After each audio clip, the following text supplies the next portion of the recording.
Dua putra Presiden Joko Widodo, Gibran Rakabuming dan Kaisang Pangarep dilaporkan ke KPK atas dugaan tindak pidana korupsi. Buktikan, laporannya wis masuk loh, dibuktikan aja. Aku salah, cekelan aku. Detik ini juga. Selebihnya, kita akan meminta kepada KPK untuk membuktikan. Yang dikatakan oleh Ubed ini enak sekali. Sadar nggak Anda? Anda sudah melakukan karakter assassination. Oh no. Oh maaf, nggak. Anda sudah mengatakan begitu. Kenapa anak presiden? Kenapa rupanya kalau anak presiden? Apa tidak boleh bertanya? Bukan, itu bukan bertanya. Itu kan Anda bilang, itu dimulai dari pertanyaan. anak presiden terima begini-gini. Ini gimana sih? Seolah-olah kalau anak pejabat tuh mesti negatif. Saya tidak melarang anak presiden berbisnis, tetapi dia adalah anak presiden, anak pejabat publik. Sebagai anak pejabat publik, dia mesti hati-hati dalam membangun bisnis. Inilah akibat negative thinking. Ini Bung Lut nggak bisa membedakan antara negative thinking dan critical thinking. Ya, sekarang gini, nanti kamu tenang. Indonesia negara hukum. Nanti saya masuk ke hukumnya. Oh, baik. Baru kalian dua mikir. Kan begitu. Ya silakan. Terkait kasus ini, Ubedillah meminta KPK untuk menyelidiki dan membuka kasusnya secara terang-terangan tanpa ada yang ditutupi. Bahkan ia juga meminta Presiden Jokowi untuk dipanggil bila memang dibutuhkan. Saya tegas mengatakan, sadar nggak apa yang kalian lakukan kepada Kaisang, kepada Gibran? Jujur, tegas saya katakan, ada 2 pasal dalam KUHP yang menunggu saudara-saudara. Kami melakukan riset, kami melakukan analisis teoritik bahwa salah satu buku penting ya sebetulnya yang ditulis oleh Yoshihara Kunio yang dia nulis soal RZ Capitalism. Nah, kaitannya dengan Gibran dan Kaisang? Iya, nanti kaitannya saya jelaskan. Datanya apa? Sehingga kalau cuma data-data yang kayak gitu ataupun putusan pengadilan, data apa? Putusan pengadilan inkrah, ya inkrah mau diapain? Apa yang Anda sedang dalam mengancam sudah rame-rame ini semua mencari popularitas, sudah bikin BAP tidak? Laporan Anda, itu saya mau tanya. Karena saya di Komisi 3 2 periode, di KPK itu banyak laporan, puluhan ribu. Tapi kalau nggak mau di BAP, gimana mau dilanjutkan? Anak presiden dengan anak petinggi PTSN itu bekerja sama. Bayangkan di tengah perusahaan ini ada persoalan hukum yang sangat serius. Tidak hanya satu anak perusahaan, tapi ada 2 anak perusahaan. Nggak bisa jadi alat bukti itu kan harus konkret. Begini loh, definisi korupsi. Definisi korupsi itu tahu nggak gitu loh. Ada orang memberi dan menerima dengan menggunakan uang negara. Ini adalah due process of law. Ya. Hak warga negara untuk mengadukan dugaan. Jadi ini ada prosesnya, di sana ada verifikasi. Itu belum melalui tahapan, itu kan proses. Jujur saja. Ini due process of law. Jadi apa yang dikatakan oleh Mbak Rosi, ya udah benar. Ya. Apanya? Kalau kalian udah punya bukti yang kuat, rame ngomong, siap-siap dong untuk mari KPK. Ya, saya atau berharap KPK polisi serius. kejaksa. Anda nanti dipanggil. Ya silakan dilaporkan. Kalau salah ya kami siap. Untuk masalah track recordnya ya tanya Kaisang. Emangnya masih zaman minta proyek sama orang tua yang di pemerintahan? Dasar besok. Dari keganjilan.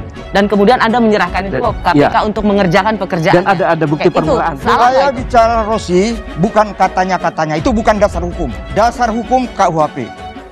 Tegas saya katakan, biar semua jangan asal ngebacot di Republik ini. Di negara yang demokrasinya matang dan di negara yang pola politik dan hukumnya civilized, beradab, apa yang saya lakukan itu adalah bagian jalan terhormat bahwa saya warga negara bertanggung jawab untuk masa depan Republik. Ini due process of law, bukan negative thinking. Pelapor itu juga harus bisa membuktikan kapasitasnya sebagai pelapor yang baik. Kami mohon juga silakan saja buktikan dengan bukti-bukti yang akurat disertai dengan saksi-saksi. Itu sangat sensitif ya Mas, maka kami harus punya bukti kan? Iya. Nah itu nyari buktinya agak susah Mas. Yang saya ingin mau katakan, demokrasi, kita semua mendukung demokrasi. Bukan Adi Masardi sama Ubed, kita semua reformasi ini demokrasi dikedepankan.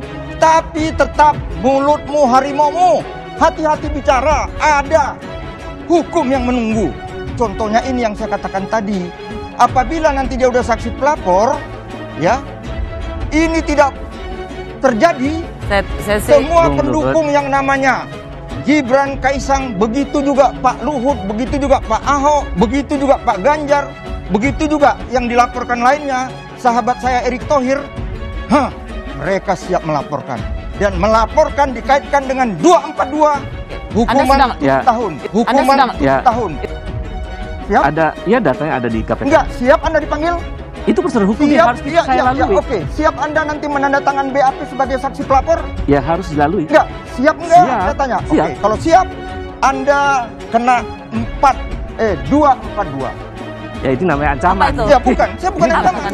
242 sebagai saksi pelapor. Nanti kalau ini berjalan, tapi saya yakin ini nggak berjalan kok. Hanya politik seperti yang dikatakan oleh Rosi. Ruhut Sitompul, politikus PDI Perjuangan, angkat bicara soal langkah dosen Universitas Negeri Jakarta, Ubedillah Badrun, yang melaporkan Gibran Rakabuming Raka dan Kaisang Pangarep ke KPK.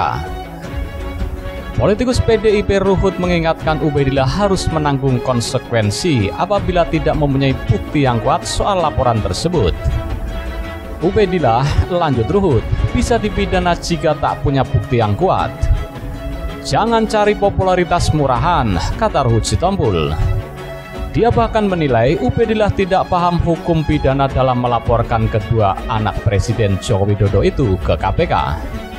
Kalau paham hukum pidana, berani nggak sembarangan melaporkan orang, apalagi dia sudah bilang, saya nggak punya bukti, susah cari bukti, ujar Ruhut.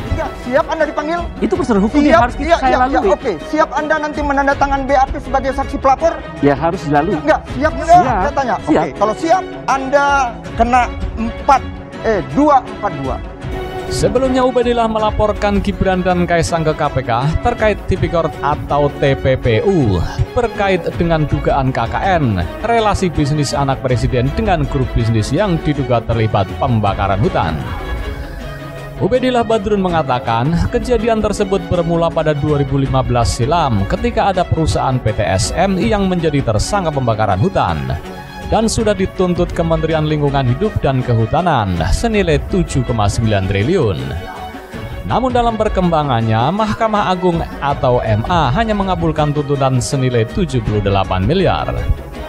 Itu terjadi pada bulan Februari 2019 setelah anak presiden membuat perusahaan gabungan dengan anak petinggi perusahaan PTSM, katanya.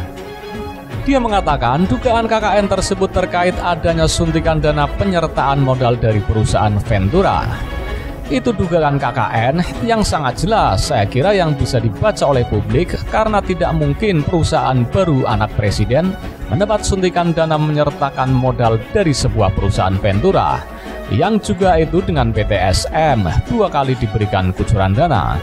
Angkanya kurang lebih 99,3 miliar dalam waktu yang dekat, katanya.